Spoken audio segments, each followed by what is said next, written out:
Studimi i ndryshimeve klimatike në Shqipëri është domosdoshmëri për shkak të ndikimeve që sjell ndryshimi i motit, thuajse në çdo sektor të ekonomisë. Gjatë konferencës shkencore me temë ndryshimet klimatike dhe uji, mbyllja e hendekut të paralajmërimit të hershëm, të organizuar nga Akademia e Shkencave, doli në pah sistemi dobët i monitorimit që ka aktualisht vendi ynë, teksa vit pas viti numri vendmatjeve pëson rënje. Deri në fund të vitit 1990, Shqipëria kishte rreth 228 vendmatje meteorologjike të kategorive të ndryshme dhe në kitin aktual ne kemi 95 në ato që quhen manuale apo me vritime vrituesi. Çdo vit humben 4 deri 5 stacione për arsye të lëvizjes demokratike të popullatës, për arsye të amortizimit të instrumenteve e kështu me radhë.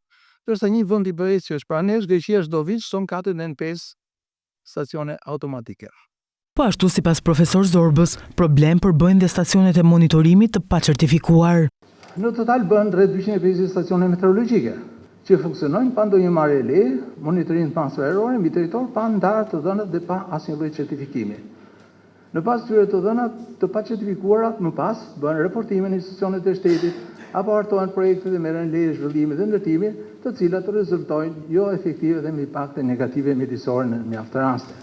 Drejtuesi i njësisë së gjeoshkencave Rapo Ormani tregon të gjithë sektorët që preken negativisht nga ndryshimet e regjimit të rreshjeve që vijnë si pasojë e ndryshimit të klimës. Uji është edhe kjo një pasojë kombëtare e rëndësishme për vendin tonë dhe tatësirat ose rreshjet e shumta ndikojnë ose në sasinë e ujit, e rezervave të ujit, por gjithashtu edhe në ndotjen e ujit. Prandaj është shumë e rëndësishme studimi i ndryshimeve klimatike, po ai ka efekte jo vetëm këtu, por në gjithë ekonominë, në bujqësi, vegjetacioni bimëve, në peshkim, ndryshimet klimatike në det, temperatura e tjera ndikojnë, ai ka rëndësi për energjinë, sepse në vendi ynë është një vend që prodhon energji hidrike dhe nëse do të kemi ndryshime klimatike, atëherë ka probleme dhe energjia, po kështu siguria ushqimore, urbanizimi, turizmi dhe shumë sektorë të jetës janë të lidhur me ndryshimet klimatike. Ekspertët dhe përfaqësuesit e institucioneve theksuan nevojën për investime të qëndrueshme dhe monitorime të vazhdueshme.